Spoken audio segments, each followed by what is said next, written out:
All right, and welcome back to episode 33 of the Alec Frengos Show. This is a sports podcast centered around NBA and NFL.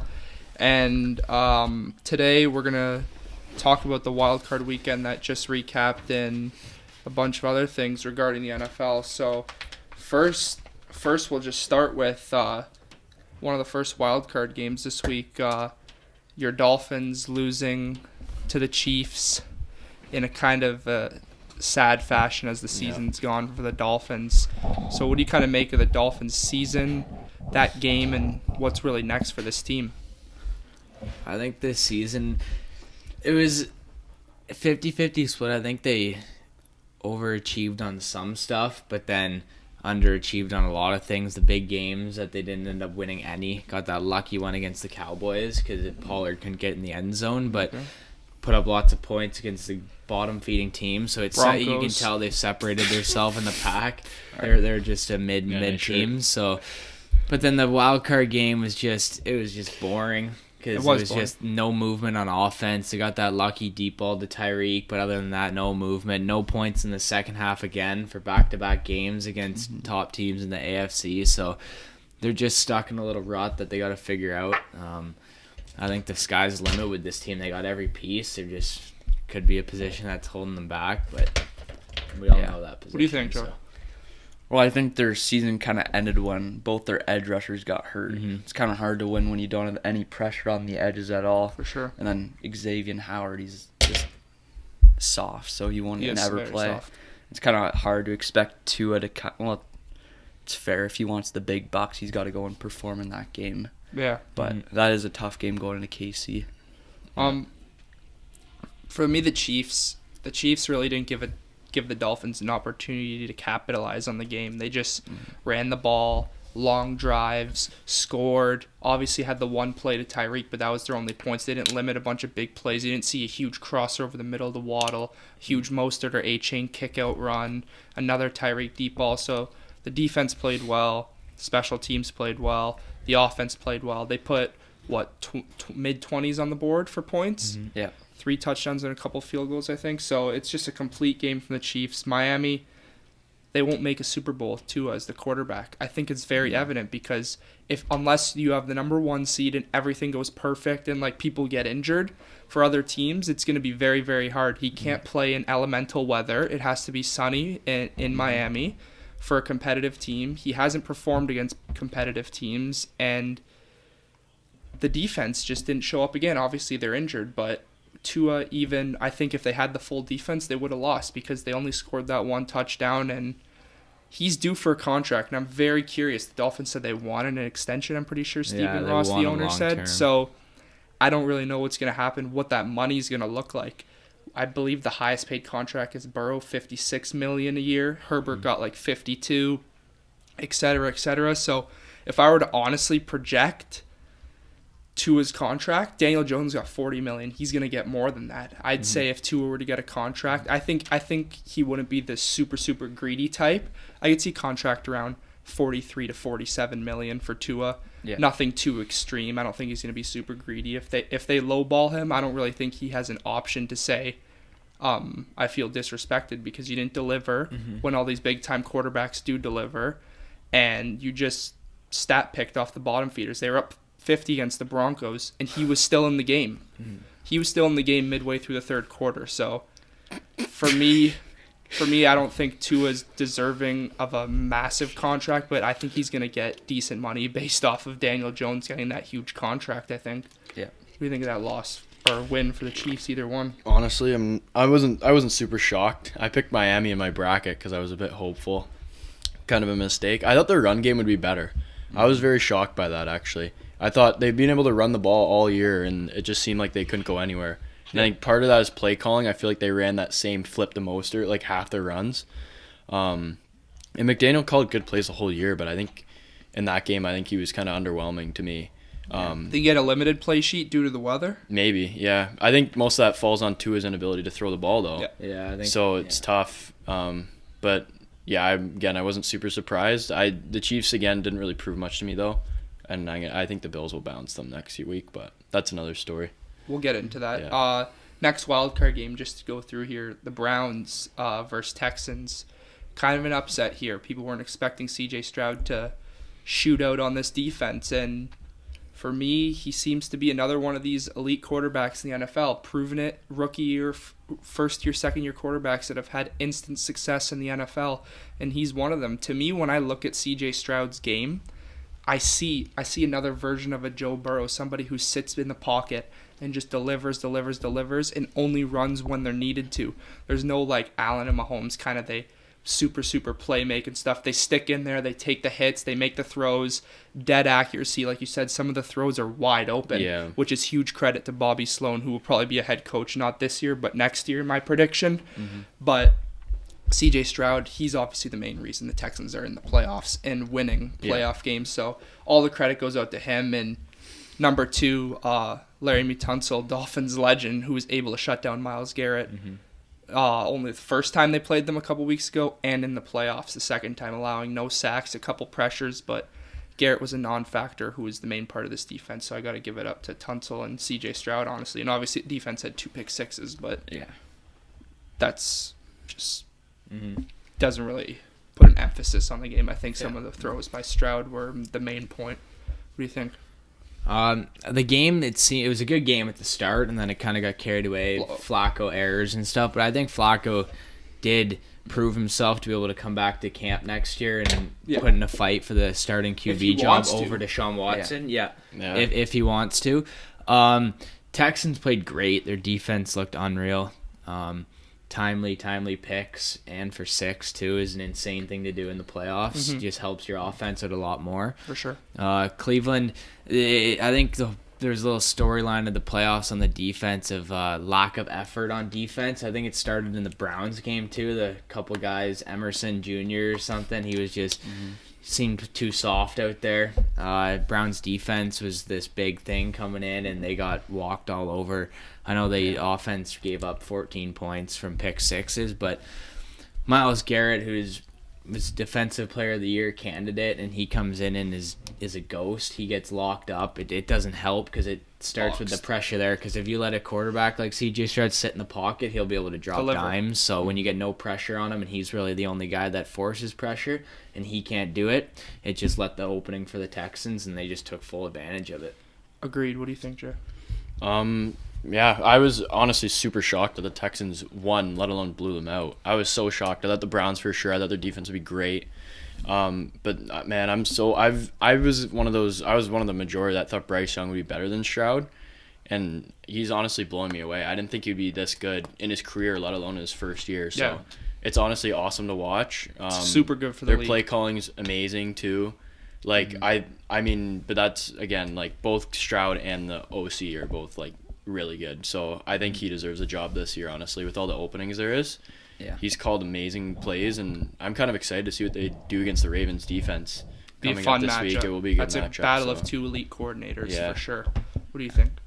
I was surprised like Jay. I thought the Browns would actually win this game. I thought their defense would come and perform, but it seemed like every time CJ Stroud threw the ball was there was no one within 10 yards of him. That too, yeah. And anytime they threw it to anyone except Denzel Ward, they're wide open. Like you said, Martin Emerson, he can tackle. Just lack of effort by the Browns. Yeah, it just seemed like Texans were much more hungry for it. Yeah. And that's why I kind of predicted the Texans to win this game, obviously. I just thought that being at home, they don't have a super big home crowd, but it was pretty loud in there. But I just thought the Flacco energy was going to kind of drain out. People liked him to go to the Super Bowl. I don't know whoever would think that. And to win a couple games. But an idiot. For me, no. You got to ride the better quarterback in this game. And for me, CJ Stroud obviously evidently better than Joe Flacco, who, if he wants to come back, he could definitely have a spot in the league. It's a matter, I think, of does he want to? Because obviously he's old, very, very old. And to the next game, wildcard weekend, Sunday afternoon. Obviously the most shocking game by far.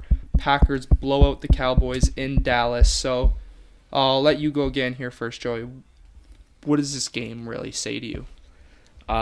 Says to me that Jordan Love has become a top-tier QB in this league. Seems like him and LaFleur has really called good plays for them. Amazing. Kind of the same thing as Houston. It seemed like every time they threw the ball, the guy was wide open. The one with Musgrave, It's there's no one. exactly He what ran it was. 40 yards in the end zone. Even Dobbs over Yeah. the middle. The secondary for Dallas, they're pathetic. Kind of like, well, the Eagles, we'll get into that, but they couldn't tackle either. Guys wide open. Just shows me that Dallas, they'll never win. They're never prepared for a playoff game.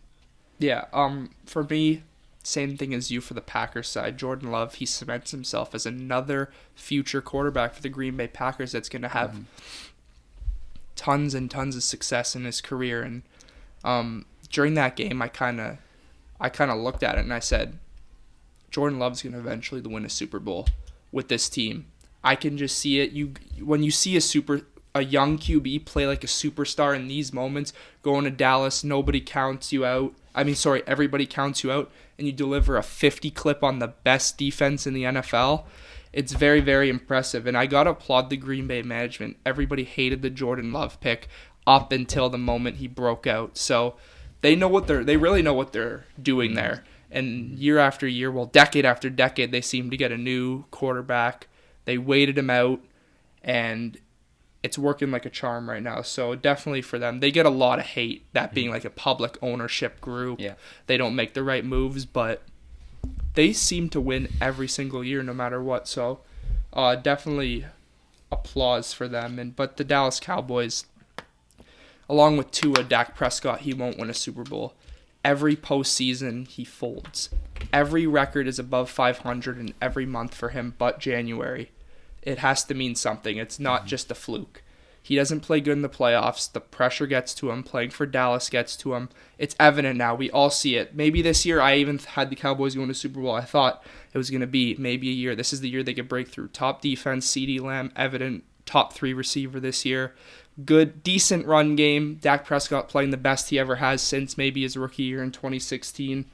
But they couldn't do it, and Micah Parsons once again in a big game is a total no-show, who we want to call one of the best defensive players in the NFL. For me, I lost a lot of respect for Parsons because this is every big game this year he hasn't showed up in one game. Blowout in San Francisco, didn't show up. Lost to Philadelphia and Philly, didn't show up. Only when they steamrolled the Eagles, he had a couple sacks. So for me, if you want to stat pad against the Giants the first week, say you're the best defense in the NFL, that's cool. Because when it comes down to it, he's not going to do anything. We all know that now. He's played in the league long enough. This was supposed to be his year to take over, and he wasn't able to. So I'll never bet on the Cowboys again. With this current roster construction, I won't. Coach, I don't really blame it on McCarthy, but we'll talk about that after. Coach, ownership, QB, defense, defensive culture. I don't like it. What do you think? You. Yeah, I think you summarized it pretty good. I just think their whole team just didn't come to play. No. And Thought it was a cakewalk. Yeah, exactly. They I think part of it, I think the pressure gets to their head because year after year, it's the same thing about the Leafs. I hate to bring hockey into it, but it's like where you got the media and the fans are all over you, like basically telling you don't blow it or else, like.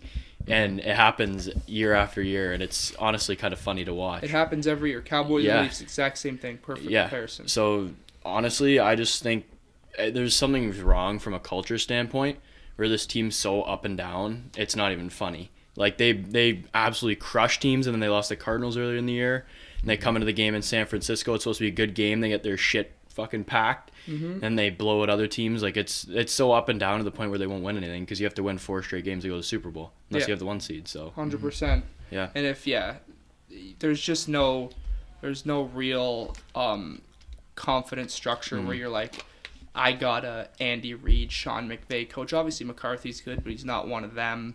No. I don't have a Mahomes, Allen that's going to be able to will me over the top. 6 straight games to the playoffs, can't lose one and end up winning a playoff game. You don't have one of those guys, so it's just a bunch of mid in Dallas where the media hypes it up to be a bit better than expected. So for me, it's just super, super disappointing in the Cowboys. The Packers, being the youngest team, I think, collectively in the NFL, showing they have a bright future. Definitely surprised me. I didn't think it was going to be that bad. But then Dallas, I think the pressure with them being America's team every year coming into the playoffs takes a toll on them because they got to be perfect. Even if they're not perfect, someone's going to be out there saying, lucky win, lucky this. So I think with Dallas, like, there's a point where it's like you have a new coach. You can try and keep getting a new coach every year, which, okay, maybe it was Mike McCarthy's fault, but it's even without him, it's like Dak still doesn't perform in the playoffs. So at some point, it's like, okay, Dak, you're a regular season guy. I don't think his time in Dallas will last very long, especially because they always want to win. They're a winning culture. It's like if the Cowboys aren't winning, football doesn't feel right. Mm-hmm. So when them going to the playoffs and Dak always losing, it's kind of like, man, this is a point where it's like, okay, we got to figure some shit out. But then with the Packers, I think the Packers come to a point now where they have their future, but I think the one thing with the Packers is you got to figure out who your true wide receivers are, because they're mixing in guys all over the place. It's a new guy every game. Yeah, like all of a sudden you hear a random dude get touches here, then touches here, like Wicks, Dubes, Reed, Melton. It's like Watson didn't even have. He had like 2 catches. And it's like when you start to go, okay, who are your top 3? Which I think it's Dubes, Reed, Watson. Then boom, then your team's good. But then I think they can maybe go into San Fran. Maybe the fact that Purdy or Jordan Love could potentially be a Super Bowl QB, it just seems crazy. You wouldn't have probably said that maybe towards at some points, but no, I think it was a great showing for the Packers for sure. Bright future. It's very surprising. I like that one point. The Packers need to identify a wide receiver 1, I think. Whether, I don't know, like they're kind of playing with house money right now. They have a ton of first round picks who they could obviously sign, but I feel like nobody on the defense is broken out where you're going to majorly pay them. I think they're all going to get super team-friendly deals. Well, not team-friendly, but like not major contracts to hook onto. But I wouldn't mind the Packers. Obviously, you got Watson, Dobbs, Reed. I wouldn't mind trading one of those guys in a pick for a standout one. I don't think when we'll look into the offseason obviously in a couple months, but like if Jordan Love's ready to be like a super good QB, if you told me like Christian Watson and a first round and maybe like another second round for like a top 10 guy who's looking to get out into a new situation, like I don't see like a scenario where that's a bad idea, because you need to solidify a 1 with a QB. You can't be, I don't think you should be spreading the ball around to like this guy's gonna have it this game, this guy. It's obviously cool and it's working well, but like I think a lot of championship teams have their 1. Kelsey, Cooper Kupp, we go back even more, Mike Evans, like stuff like that. I think you just need to find a number 1. That's a really good point. But onto the Sunday night game, your game, Jay. Lions Rams, who are moving on. What do you think of this emotional anger game? Everything. I mean, leading up to it, it was probably it is the most important game in Lions history since I've been alive. Most anticipated game in the wild card weekend, I think, too, besides Tyreek return. For sure. Like it's crazy how things like this happen. Like, makes you think the NFL's scripted, but honestly, it was awesome. Surreal feeling when we won. I couldn't believe it. I still can't believe it that we not only made the playoffs, but we won a playoff game. Like, it's crazy. And if you told me that 3 years ago, man, I don't even know where I'd be. Because at this point, Dan Campbell was just getting hired, and he was talking about biting kneecaps off, and everyone was calling him crazy man. Everyone brought that video back. I couldn't believe that interview. Exactly. So everyone was calling him stupid and a meathead, and he's proven to be a good coach. He actually made a lot of good calls in that game, I thought. Most notably, like the 4th and 2, it would have been, and he accepted the penalty, moved them out of field goal range, trusted his guys, and got a stop. Oh, yeah, where it was like 3rd and 13. Yeah. And then they had to punt. So, I'm honestly, in all phases of the team right now, I couldn't be happier. I'm super excited. I'm looking forward to this weekend, and I'm just amazed still that Lions football is going on at this point in the year. Yeah, quickly before I get to the Lions, the Rams, I feel like for them, they just fell short. It was a battle of offenses, we all knew, but the Lions were, at the end of the day, the Lions out of halftime were able to get more stops in them. I think that's the reason they won. They were able to get more stops, and it's not like the Rams played an awful game. I think they played a great game. They just fell a little bit short to the heavier loaded Lions slightly. So, like I said, I don't think any of us had the Rams in the playoffs this season.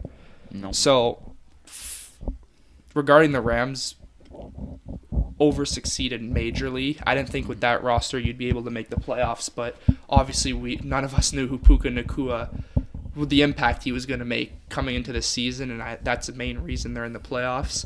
Obviously, the defense wasn't super amazing, but hey, man, Sean McVay solidified top five, top three coach in the league, maybe. The way he was able to work with that roster, I got to give him full credit. But for the Lions, they played the more complete game, and like I said, they got stops down the stretch when the Rams weren't able to get into the end zone, which is huge.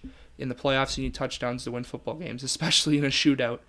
But no, the Lions, it just seems like, it's not like the Rams didn't try, but the Lions, the city, they just wanted it more. Yeah. The team wanted it more. I think Goff wanted it more, really, than Stafford. There's just so many ways the Lions rallied around to get this win, and it was a great win. I doubted the Lions this preseason, and I feel like a couple key things that honestly surprised me and kind of the reason they're over the hump. I think the Gibbs compliment to Montgomery. We all knew Montgomery was going to be pound the rock, but Gibbs give Montgomery break, get some very explosive plays. I wasn't really predicting that off the jump. And I said they didn't have a lot of receivers. Amon-Ra St. Brown, I feel like he carries that wide receiver load when needed so much. Like, he's one of these underrated guys that's really, they go to him whenever they need a first down, obviously to end the game in much more scenarios and must-win situations. So, obviously, I wasn't high on the defense, and I knew they didn't have a lot of DBs coming into the game, which I think is still obviously an off-season need. Yeah, it's definitely an issue. If they don't win the Super Bowl, like if they want to get over the hump, I think that's the main thing you look to. But for sure, Gibbs and St. Brown, they just elevate the offense to a different tier. I wasn't fully expecting. They're so balanced on run game and pass game, which is really super hard to defend, especially when you go play action with Goff. Yeah. What do you think of that game? I think it was a great showing from the Lions. I think the Rams, their problem was I think they got the run game going too late. That's what I also It was the first trip to the red zone. They threw the ball 3 times, and they didn't move the ball once. It was just incompletion, kick your field goal. It's like if you mix in a run there. Showed later in the game that Kyron Williams he got up to a point where he's averaging 5 yards a carry. Like, he was running it pretty well. Then a second time later in the game, they got to the red zone again. They threw it, tried a little jet sweep, didn't work. So I think their problem was not running the ball in the red zone. And then the Lions, though, their defense came on, got stops when they needed to, for sure. Big stops down the road when it looked like their offense kind of went cold for a couple of drives. Both did, Then immediately when their offense went cold, their defense heated up. So it balanced out perfectly. Need that huge. And then the Rams, though, the one issue with me is what happened to Cooper Kupp? Really, this guy went from Triple Crown, and now you can comfortably almost say he is the wide receiver 2 of the team. Puka surpassed him. It's I feel like if they could have, I don't know if he's battling injuries, I feel like they could have maybe game planned around him a little more, because he's still a game changer, I find, in this league. And then it's when you completely take him out of your offense and it kind of goes stale, and then they're trying to throw to other guys, Demarcus Robinson more than Kupp. It's then it gets to a point where it's okay, you get to the playoffs, but they overexceeded for sure. But then the Lions, now they have a great route to the Super Bowl, almost to play a Bucks team that I think they can surpass a Bucks team, and then it's just sky's the limit for the city of Detroit. You gotta love it. Yeah. One thing I want to add before you go, Joey, I think one thing I was expecting was Cooper Kupp. He didn't really do anything in the regular season, but you see even in the NBA and NFL, guys that kind of fly under the radar that we know are superstars to kind of get unleashed during playoff time, full throttle, here we go, let's go now.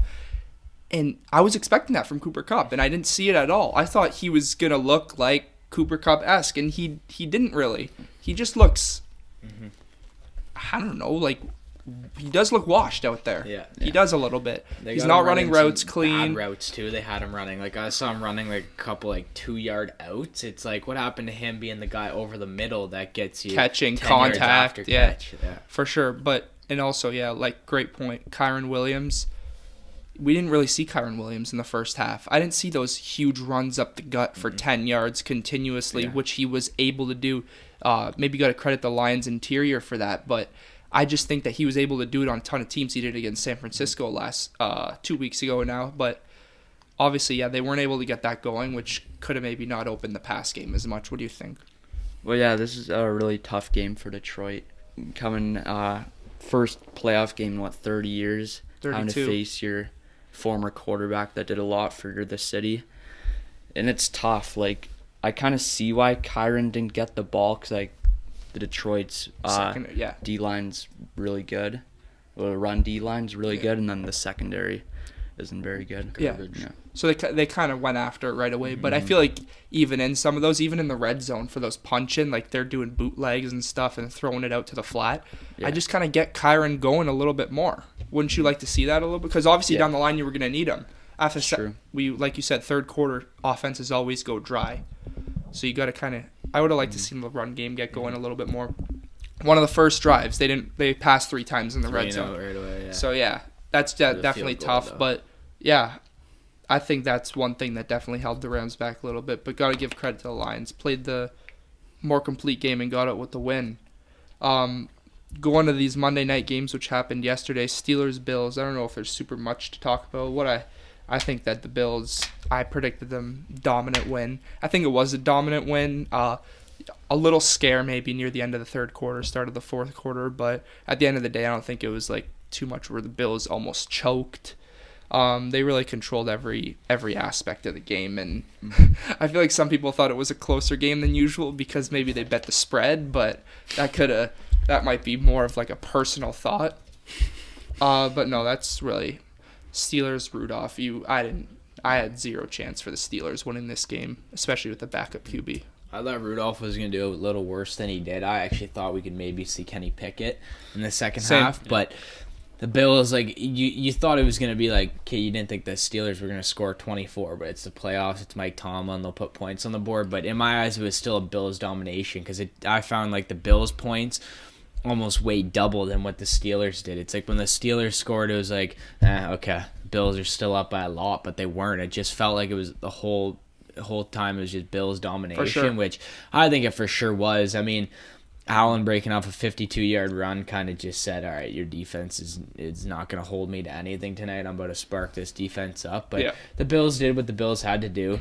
I mean, playoff games aren't easy. They aren't always going to be blowouts, so you didn't expect to blow out this Steelers team, but they did what they had to do. Home field advantage, took advantage of it, feeding off the crowd, electric crowd, and just put the Steelers in their place. What do you think, Jay? Yeah, I don't have much to add. I was actually sort of impressed by the Steelers. Like you said, I thought it was going to be a bigger win for the Bills.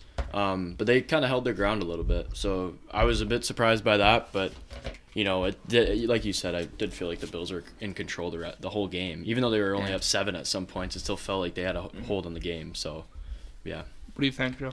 Well, at the end of the day, like, we all knew the Bills are the more talented team. In every aspect. Mm-hmm. Even with Watt out, they have a better defense with as much injuries. They're definitely the hottest team in the NFL right now, for sure. Oh, yeah. And it's just tough for the Steelers to come in with Rudolph and expect to win a road playoff game in snowy Buffalo, although it does kind of fit them. And like Ryan said, it is kind of hard Gritty team. It's hard to blow out a team like the Steelers in the playoffs because they're just always there with Mike Tomlin. But they're in the playoffs. That shows you that they were never blown out, really. No. So it's super impressive for Mike Tomlin. You obviously got to give him credit, but walking off the podium, we'll see what happens next couple of years. I don't know. Does he want to coach somewhere else? He's sick of the mediocrity of this organization. He's back next year with the Steelers. But that contract after 1 year, like he's not a super, super old coach where you're talking about retirement. Like this guy could coach for another decade if he wants to. But that's another off-season story. Last game of the wild card weekend. Just honestly thought it was disgusting to see a team that goes to the Super Bowl go out like that. And you let all your veterans go out like that, especially. They wanted to come back because they thought you built something, and the Eagles couldn't figure it out it started to slip. A couple games they lost here and there. And after that Seattle game kind of Monday night, they thought, all right, you got to figure this out. We're in the playoffs. Let's just get this thing going. Let's win the playoffs. They couldn't figure it out. A lot of veterans on this team that's won Super Bowls, been to a Super Bowl. Like this whole team has went through a Super Bowl process, and it shows preseason the coordinators weren't able. I'm sorry, the coordinators were a huge hit for this team. Brian Johnson couldn't call a good game. The defense. Not Patricia. The defense is awful. Terrible. Jonathan Gannon, I didn't know how valuable he was to this team. Yeah. And obviously, I'd say he had a successful season in Arizona, considering their expectations. So for me, it's definitely tough for the Eagles. Well, I don't really care that the Eagles are out personally, but they couldn't figure it out. Buccaneers, on the other hand, talk about almost playing a perfect game. Yeah. Run game amazing. Rashad White, who you complimented last night. Mike Evans, he got his. Chris Godwin with a touchdown. Cade Otton with a kind of a breakout game a little bit there. A couple drops, but no, defense. That defense is still a Super Bowl defense, I think. Antoine Winfield, all-pro for a reason. Pass breakups, hits, plays all over the field. Levante David and Devin White. Maybe the third best linebacking pair, but besides Warner, Greenlaw, Patrick Queen, Roquan. I think you can put them in that conversation, that D-line. They got a couple rookies in there. Yaya Diabe, Kalijah Cansey, Vita Vea, Joe Tryon-Shuinka. They got a Shaquille Barrett, They got a ton of guys on this defense. Carlton Davis, Jamel Dean. They've been here. They won a Super Bowl. They know what it's like for this defense. So I'm very, very interested for that matchup next weekend. I think it's going to be a very good matchup.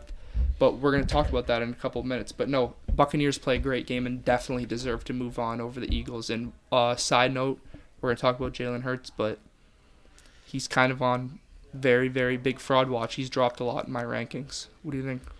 Well, like you said, like the Eagles, they knew something was wrong when like this against the Seahawks on that Monday night, and they just didn't do anything about it the rest of the season. They kind of just sat back, like, yeah, we're 10-1, we're just gonna keep riding this out. But ultimately, you can't win with bad play calling, a bad culture, fans booing. You can't. Garbage bags over the head after you made the Super Bowl last year. Come on. Like, you can't have fans booing and you can't be in a rut before the playoffs. It's just a Worst recipe fan for base. disaster. Yeah, for sure. What do you think? No debate. Worst fan base in I'm actually sports. very happy that they're out. I hate probably. Philly with a passion. They're disgusting. So, franchise. yeah. Just kind of same thing. Just a total same fallout. thing. Honestly, the Bucks are like super impressive to me. Honestly, when I came into that game, obviously I knew the winner was going to play the Lions. So I thought, okay, I don't want to play the Eagles, to be honest. I thought they'd be able to bounce In case they back get their shit going. with all their experience they have on that team. And now it's like, shit, like I'm kind of nervous to play the Bucks because they played a near perfect game. They're blitzing like every play. They'd send like 8 guys every play, and their DBs just won basically every rep. Yeah. One thing I want to say, preseason we didn't have the Bucks in the playoffs. I know God, it was no. I think I had them it was worse in wide the instead of you division. here, but yeah. Did you have them in I the wasn't playoffs? here. I think I had them like 6-11. So yeah, I had them 5-12. I believe 3-14. Yeah, 3-14, I 2-15. bad. So one thing I thought Mayfield was just gonna flame out and he's out the league after this year. That's really what I thought. My projection. I knew they had a good roster, but Brady, if they were to get an elite quarterback, I would have probably told you they win the division with ease. Yeah. But I wasn't expecting Mayfield to be this good, and I think that's a huge reason why they won this game. Baker Mayfield, he didn't really make a mistake, and he was just dropping back and slinging Eagles it. couldn't tackle for shit either. That But too. that helped. But We all know Brad Berry. He shouldn't be on a roster next year. No, yeah. I'm sorry, he shouldn't be on a roster. Every game that was a big game, he got continuously exposed. Defense's game plan to pick on him. I think this is a big stone in the Eagles' way. I think this is the fall of the Eagles, like, in our own eyes here, because they have so many other veterans that are free agents. Jason Kelsey just retired. That's a major loss. For good, too. I don't know how he's not gonna I don't know how that trickle effect will happen. He retired. I don't know. Maybe some of the other guys in the organization, the older guys, might feel the same way. They might retire soon. But all those free agents, then you don't have that much money to start signing guys. So, and I think in my eyes, I think Jalen Hurts won't be a quarterback to be able to give the ball to nobodies like Mahomes is doing. Yeah. So I think this is the fall of the Eagles in our eyes. Major loss with the OC and the DC, like the play calling from the Super Bowl year to this year in every aspect. But, they talk about one of the biggest fall offs on defense. They went from like the best defense in the league in the Super Bowl year to tied most sacks all time to one of the bottom defenses in the league. But hats off to the Buccaneers. I totally disrespected them in the offseason. I had them winning 2 games. I thought Baker was just ready to pack in his career because he was getting bounced around everywhere.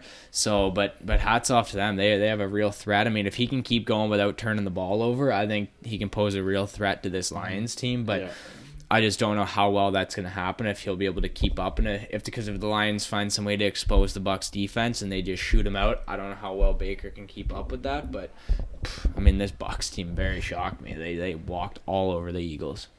Yeah, that was shocking for me. I thought the Eagles were going to sort it out and take care of business. Obviously, a huge veteran team, like you said, and they went to the Super Bowl last year. They know what it's like in the playoffs, but super, super shocking. You got to question Hurts, Sirianni, which leads to the next question. Who's more deserving to get fired, Mike McCarthy or Nick Sirianni? I definitely say Nick Sirianni because he's not a guy that's just gonna turn around a franchise. Like I don't see him like a Dan Campbell that's gonna like turn around a culture. And he provides no football knowledge. Like obviously He's knows not a big time but coordinator. He's not gonna come out with a crazy game plan and just turn around a team. Player reliant. Yeah. And Dallas, like I'd blame their collapse on the defense. I'd blame it solely on Dan Quinn. Although Mike McCarthy should take some blame Obviously, for he's the obviously head not coach. coming prepared. Yeah, for me, 100% Nick Sirianni. It seems like, in a way, the players kind of gave up on him as well. Mm-hmm. You made the Super Bowl, and you're a first-round exit. It's super, super telling that your coordinators were the majority of the coaching staff for you. And Jalen Hurts' regression has to be the biggest in the NFL this year. It has to be. And so, who would you put in there? I don't know. I kind of agree with you. He's definitely up there. I think he's Geno's definitely up there. Geno's We'll definitely say. up there too. He's awful. But sure, Jalen Hurts, like you want to have those rushing stats. He is a tush push merchant. He doesn't. He's one of those guys where you think he's got legs and he can kind of get out and run. He doesn't have super amazing playmaking ability when he runs out of the pocket. He seems super slow and lethargic. I don't know if that's because the knee injury he had and all this stuff going on, but still, everybody fights through injuries. So, for me, it's 100% Nick Sirianni just due to the complete fallout. He wasn't able to change the locker room at all midway through the season, even despite having the fuel saying we went to a Super Bowl. We got the same roster, maybe even better, having the best prospect from last draft class in the building. So, yeah, it's super telling to the coach that Nick Sirianni is and that maybe Shane Steichen should have been that head coach instead of him. So, yeah, kind of for McCarthy, you got to blame it on the defense. Jordan Love came out of the gate and they just pelted points on points on points. Obviously, Dak threw that interception to Jair to set them up in a bad situation. If I were to put it in a pie chart, I'd put it 50% the defense, 25% Dak, 25% McCarthy. I think I'd kind of lean majority of the defense or half. Dak Prescott obviously needs to take blame because he does this over and over and over and over and over. We all know that. And obviously, Mike McCarthy, you're the head coach. Can't give a halftime speech. You were only down 2 possessions. They were down 16. So we'll see for the Dallas Cowboys. I don't think he should get fired. I think Nick Sirianni should get fired. Should. What do you think? Well, I think for Sirianni first, I think if I could picture a situation where you pick a Philadelphia Eagles fan off the street and put him as a coach, it would be him. Because the way he runs his mouth, too, is crazy. He talks like he's a fan. Like, I remember I saw a clip on Twitter today. He was like, it was like after the Chiefs game when he came in the locker room. He was like, how you like that Chiefs? And they're like 1-7 since then. So I think he's just you can't have someone like that on a team. You can't, because he's immature as shit. Like, and the coach has to be the one holding back the players, not the other way around. Yeah. So obviously, and then losing both their coordinators, you can just tell he obviously offers little in terms of the actually on the field play. Yeah. In terms of McCarthy, I think for him it's hard because the way that things work in Dallas is like there's a culture surrounding the team that even the head coach can't fix. I feel like even like being there, almost you can kind of feel it. It's like they're trying to buy.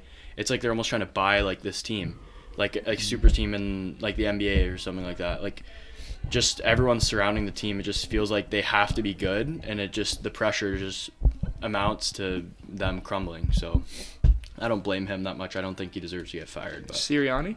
No, he needs to get fired. McCarthy doesn't. McCarthy, no. But blame for sure. Yes. Who deserves to get fired more, and who should they get fired? The more deserving one. Sirianni deserves to get fired, but I think both are fired.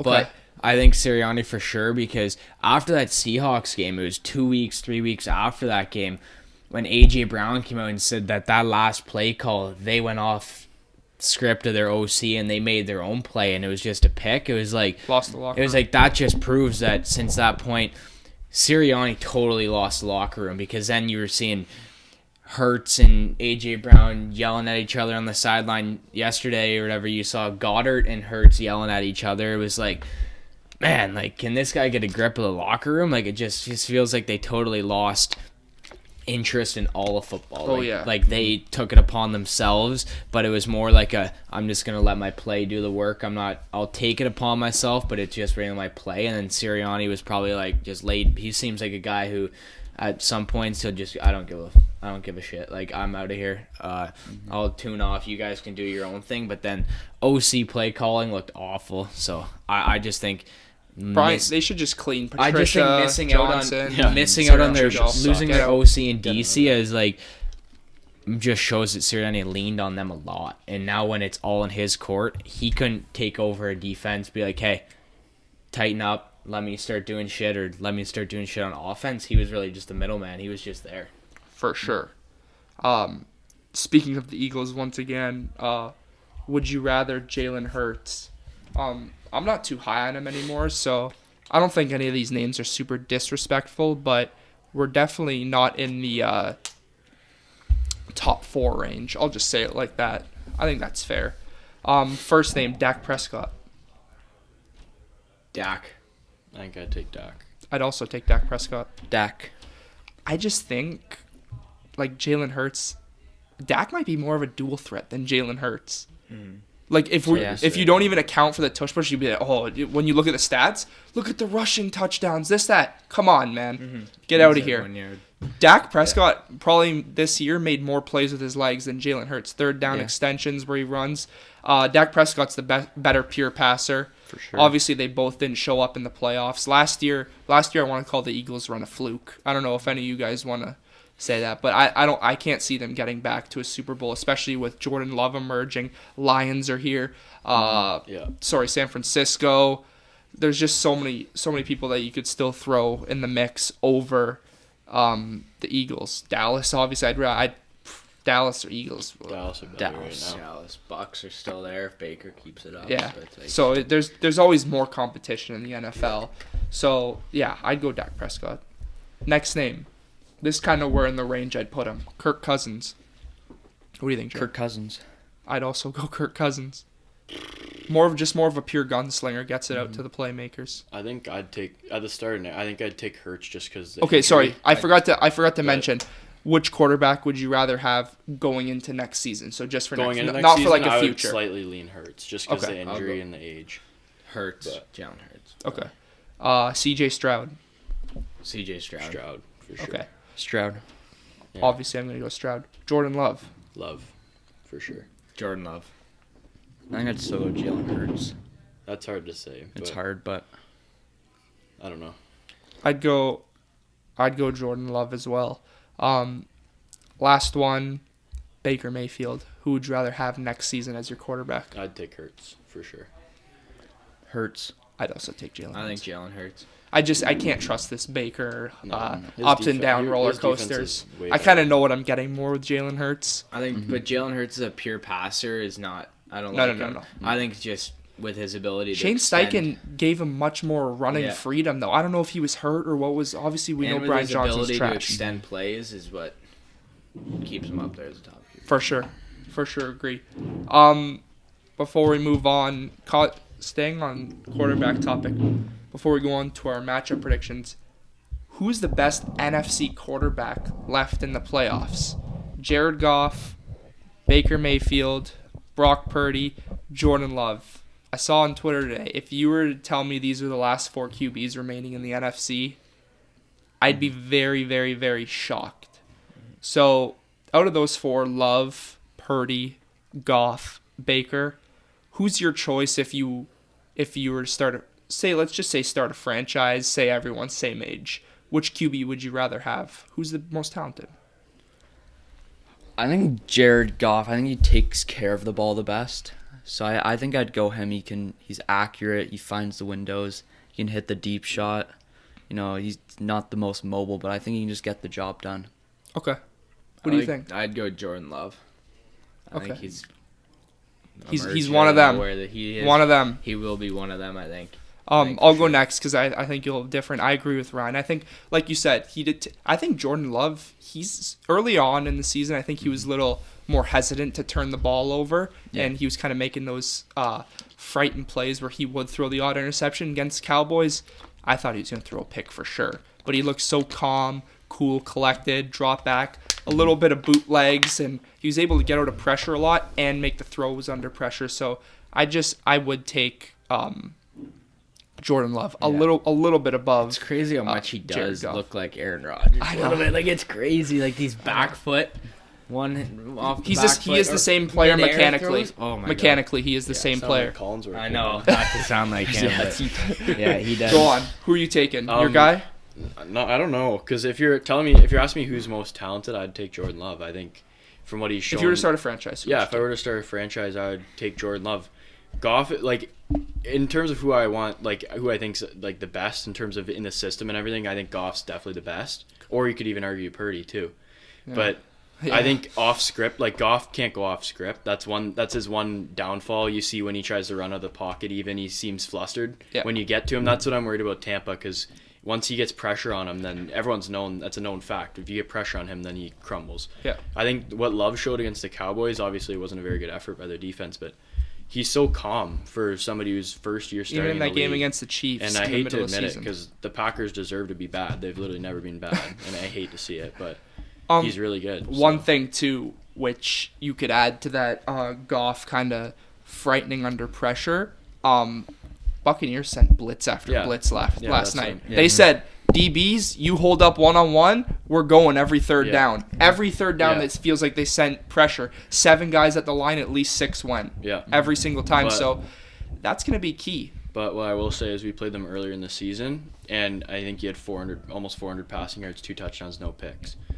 Eagles Without- played Buccaneers in the earlier well, in that the was like season, week and they ran 3. for 200 That was when they were yards. good though. Exactly. Yeah, well, the Bucs are a much different team, True. but we were also missing Montgomery yeah. and Gibbs that game. So we'll see. For Montgomery Tampa? got hurt in the first quarter. For Tampa? Yeah. Okay. So we'll see what happens, but we I basically. don't can't think run. it's a blowout by any No, means, but no. I think we're in for another It'll be a good game. kind of same game as we saw. Maybe We I could- think that if yeah, the Lions can I think so. outcoach that defense, I think we're in for another shootout. We'll see. Anyways, who would you take right now, Purdy or Goff? Probably Goff. What do you think? I think I would take. I'm Goff not high slightly. on Purdy. It's hard to say. I count on Goff to distribute the ball better than Purdy. What do you think? You're, I already you said took Goff. Yeah, Yeah. that's fair. So, divisional matchup predictions. 4 games, super simple. Who do you got? We'll start first on Saturday at 4 p.m. Texans going to Baltimore to face the 1 seed Ravens. I got Baltimore. I think they'll win by a touchdown here. I think the Texans will try and come up with a game plan. But I think Baltimore just has too many playmakers on defense. And I think they're not going to leave like guys wide open. Like Nico Collins, he's not going to have a breakout game like 10 yards. Ravens down are a man team too. You can't blow the zone on them a lot. No, I think the Baltimore will take this one. For sure. For me, these are my 2 favorite QBs in the NFL currently.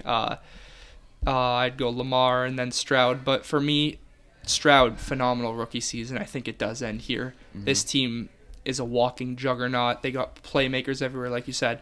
The Browns, people wanted to say they had a good defense. Cool. They don't got a Mike McDonald calling up the plays. Mm-hmm. They don't got that D-line. They don't got the best linebacker para, which I believe in the NFL. And that was kind of one thing.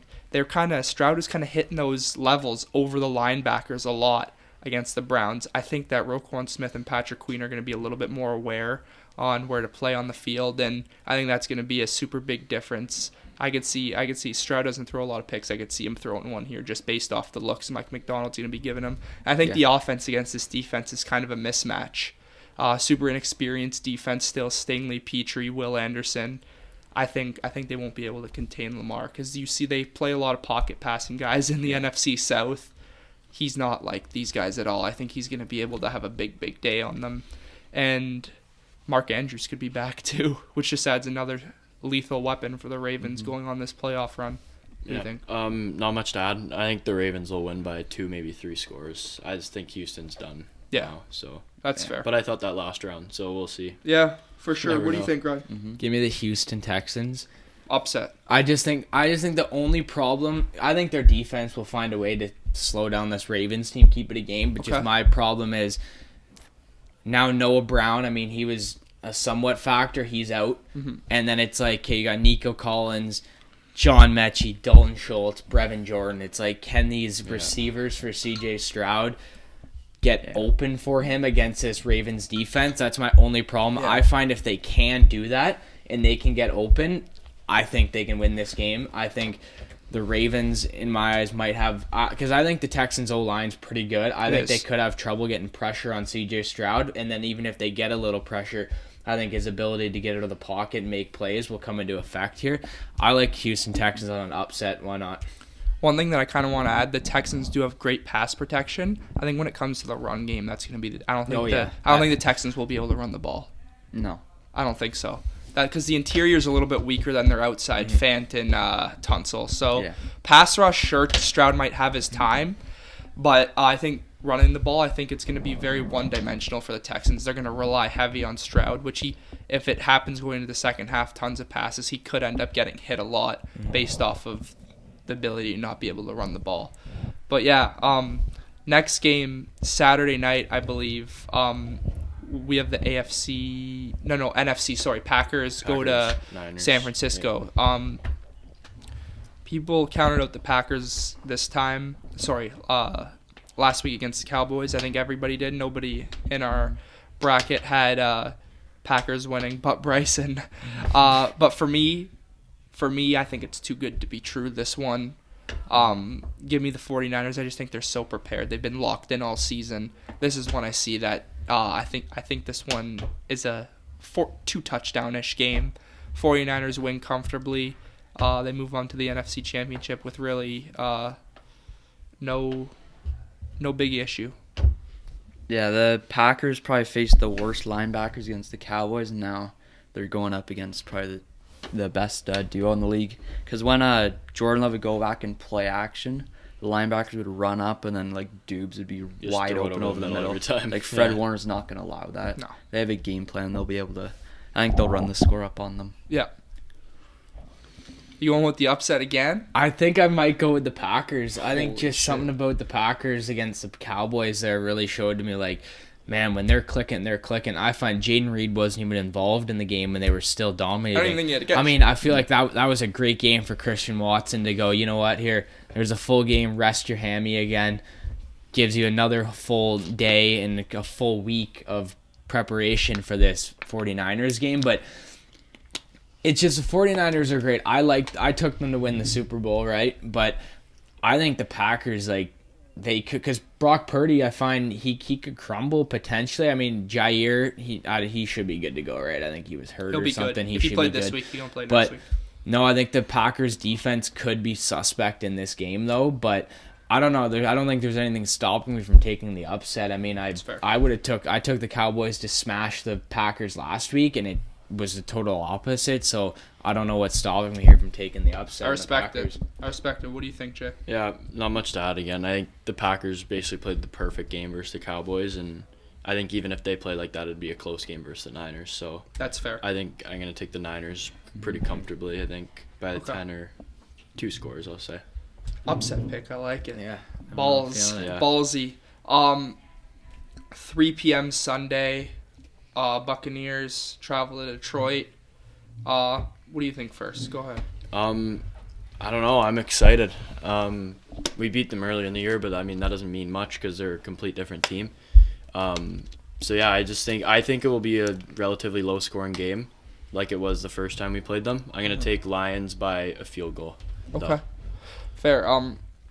For me, when I first saw this, I'm like, okay, winner plays the Lions after when this scenario came out. Mm-hmm. To me, I thought, oh my gosh, if Tampa somehow wins this game, this is going to be a blowout. But what I saw from Tampa, I was pretty impressed. They played super complete. And if this defense is able to get some stops, obviously the Lions are in the home environment where they've really kind of lost track was in Baltimore. They kind of fell apart outside. Chicago, they kind of fell apart outside. So kind of in those elements, they're at home now. They're playing in their elements. I'm not going to pick the Buccaneers to win this game, but I'm expecting a super, super close game. Another high-scoring one.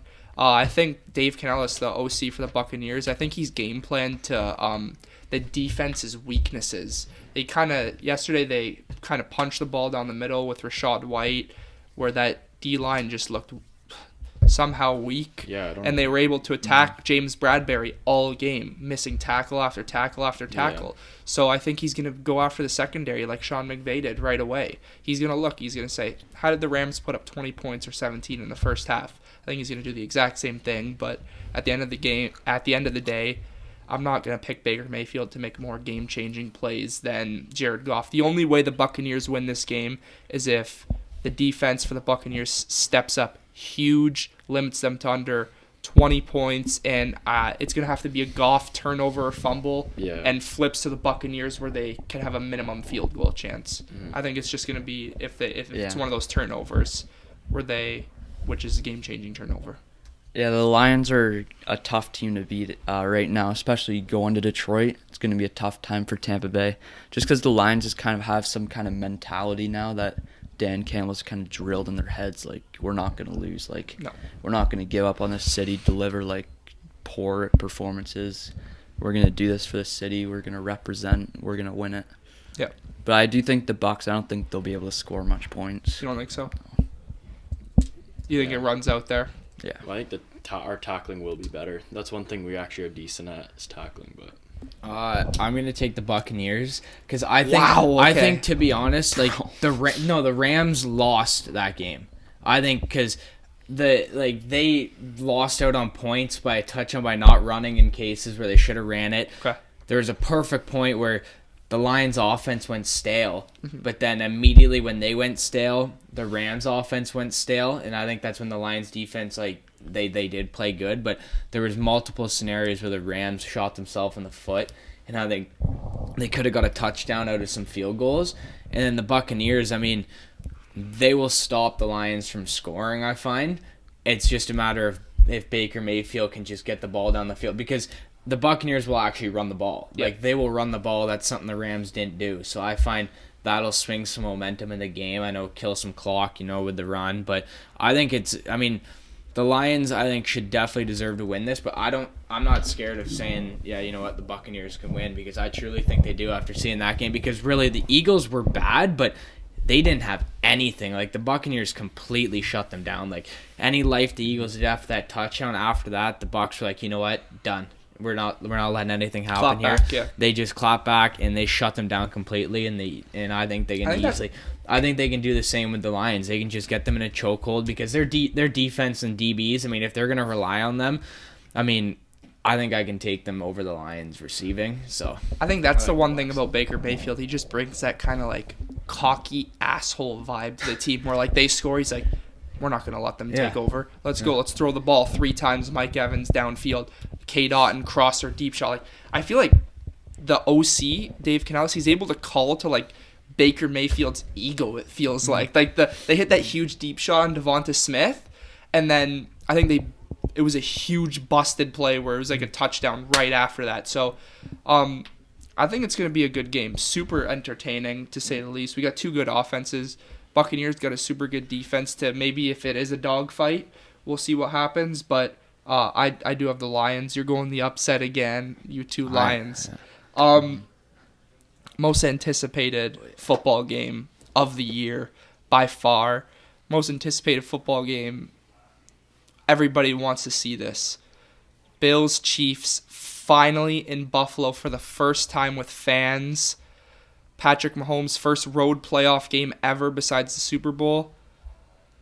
In my playoff bracket, I had the AFC perfect. I got the Ravens beating the Texans. I have Bills Chiefs. I'm going to stick with Bills winning. I'm not even a Bills fan. It's slightly an emotional pick. I'm over this Taylor Swift shit. I'm done seeing it. It was cool at the start. It was cool. They were dancing in the box. Yeah, when you that'd be flip to cool. that once, okay, yeah, it's funny, cool meme. You flip to it twice. All right, stop. You flip to it 3 times. All right, we know why you're showing her, because you want to maximize money.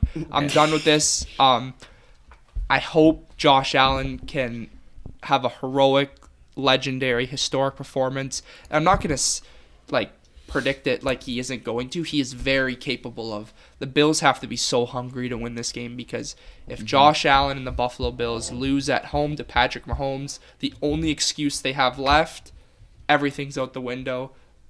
Allen seems like he'll never pass Mahomes. This is Josh Allen's legacy game. If you want to call any game a legacy game, this is absolutely a legacy game.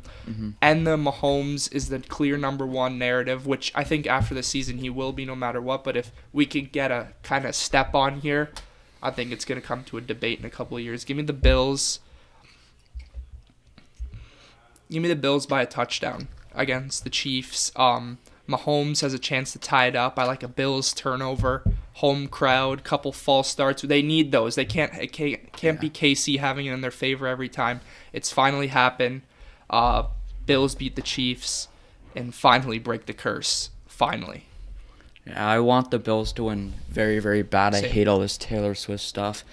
I actually hate Mahomes more than her, but I think sadly he'll find a way to do it, and they'll keep promoting this stupid Swift shit and keep it running, keep bringing in the money.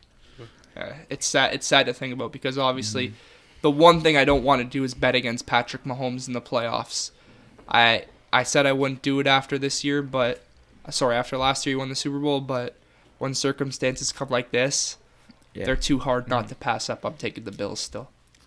I hate both teams, but I love the Bills in this situation. I find the Bills have so much relying on their shoulders that everyone in the Bills organization knows this is the last straw with this whole team collectively. If not, shit's going to blow up. Stuff's going to happen here. This is a game where I expect Sean McDermott to take full control of the defense and just run this poor Chiefs offense right into the ground. I find the Chiefs are going to come right into Highmark Stadium, and immediately they're going to feel the presence of just fans not being at home against the Bills. That crowd, talking about the players, that crowd has to show up. It has to be the loudest crowd in history of Buffalo. And I think it will, and I think this is the perfect game for this Sean McDermott-led defense to run the Chiefs into the ground, Josh Allen to have his legacy game. I think this is the Chiefs' defense can be good and all, but I think Allen fully takes over. I think he's pissed off enough that he can't beat Mahomes. He feels bad for the city not giving them what they want, so this is the game. I think this is a game where Mahomes is just whining the whole game. He doesn't get his refs in KC this game, so I think there's going to be a different type of feel to this game. I think he'll be bitching I the think whole he's game. not going to get many calls. I think this is a perfect spot for the NFL to go, you know what, we're giving him an old school type game, and he's just going to be sitting there looking to the ref, whining the whole game, and he's not going to get it. If I see a soft rough in the pass of this game, I'll lose I think this is the either prime way. spot for the Bills. You finally get your home game in the playoffs against the Kansas City Chiefs, and you have to make the most of it. I think they do. Yeah. What do you think?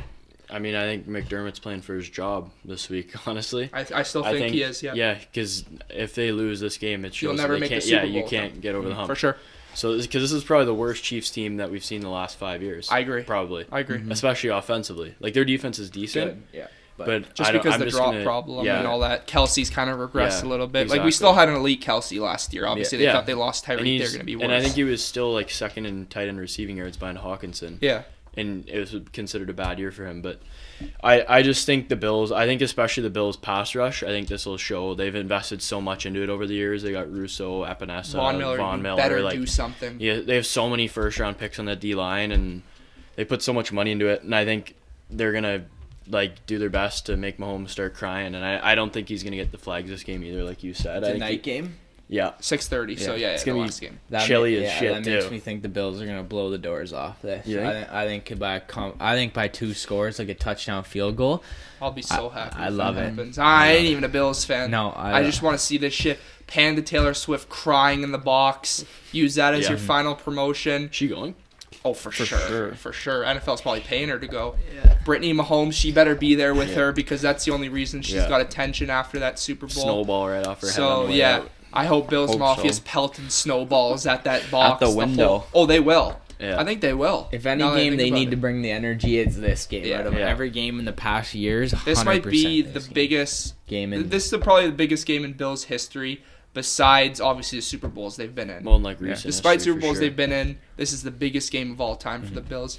And I think if the Chiefs end up winning this game and it's a dramatic fallout for the Bills, Diggs, we see another clip of him crying on the sideline. He's gone. McDermott's gone.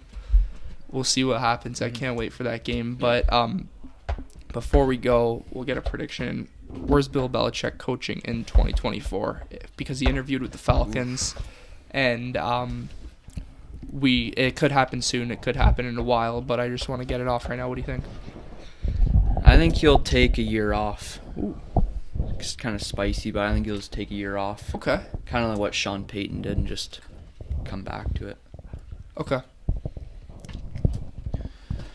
I want to say the Raiders just because of Big. how high profile the Raiders are, and their owner, he'll for sure want to go in on Belichick. Give him a but bag. I feel like that might be too high profile for Belichick. I can't really see him being on a Vegas team. Like you won't see him doing all this stuff Showmanship that Pierce is doing right now with the cigars and stuff. So I think it'll be a team like the Falcons or Chargers. I think down to one of those teams. I think I've seen the report on the Falcons. I feel like it'll be the Falcons, but my vision would be the Raiders, but that's just me. Yeah, I was going to be boring and say the Falcons because that's the only thing I've heard about him. Honestly, like, at his age, he doesn't even need to coach. It's just more so if he wants to. Yeah. And I think the Falcons have a pretty decent team, honestly. I think they were mismanaged last year. So, yeah, I see him going there. Blackest city in America. The whitest old crusty coach. I just want to say two things about it. I think that if Belichick wanted to go somewhere, he'd just interview like he did with the Falcons and get it over with. I think he is going to the Falcons, which, like you said, not a super high-profile team. He's just going to lay low, coach. Maybe they get a QB, make a big move, because I don't think he's going to sit there through a damn rebuild with Desmond Ridder and shit. They're going to make a move. If he goes there, Arthur Blank, the owner, he's going to have a move to make in place. They get a QB. They got the weapons. They do have the defense if they coach that up. Jesse Bates, A.J. Terrell. You like a linebacker on there I'm not too familiar with. He's done. Their good one's Caden Ellis. They got a decent D-line. They got a pretty good draft pick, too. And if they can make stuff happen, we'll see what happens with the Falcons. But if he doesn't, honestly, the best fit for me, what I'd say, I think if Sirianni gets fired, I think when Sirianni gets fired, I think he goes into the Eagles, fix that defense up, get an OC, get Hurts in check, and you go there, and you have a shot for a Super Bowl off rip, for sure. Yeah. If you can get an OC that fixes Hurts in that offense, obviously you lost Jason Kelce, but we can still implement a Super Bowl caliber team in the Philadelphia Eagles, especially if Belichick coaches all those pieces they have on defense. Nolan Smith, Darius Slay obviously got hurt again, Jalen Carter, Jordan Davis, Kevin Byard's still there. So we got a ton of guys. Nakobe Dean, young guys too. I like that situation for him the best if that comes available, obviously. But yeah, that's going to do it for episode 33 of the Alec Frengos Show. I hope you guys enjoyed, and we'll see you next week.